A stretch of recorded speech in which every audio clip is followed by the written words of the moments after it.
What is domination and how to use it in chess endgames?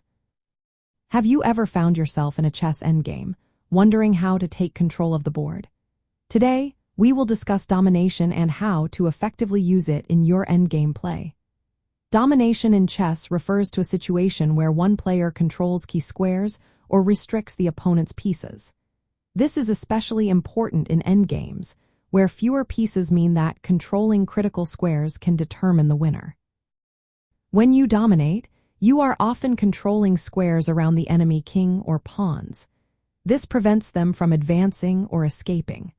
One effective way to achieve domination is by forcing Zugzwang. This is a position where your opponent must make a move that worsens their situation because all other moves are blocked.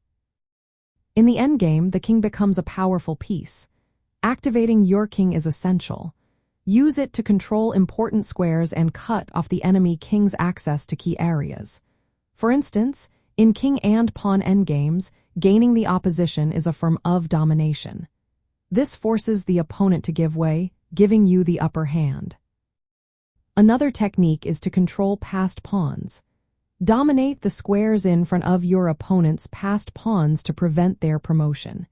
If you can effectively blockade or capture these pawns, you gain a decisive advantage. Creating Zugzwang positions is another way to use domination. By limiting your opponent's moves, you can force them into a losing position. This often involves careful maneuvering of your king and pawns.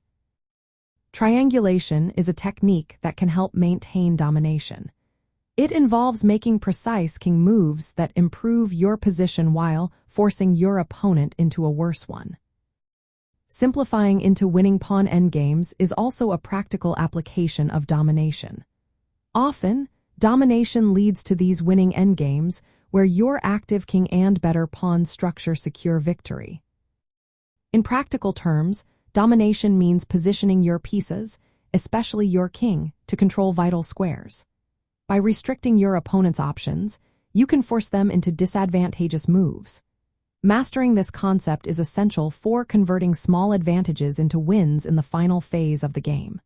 So, the next time you find yourself in an endgame, remember these strategies to dominate the board and secure your victory.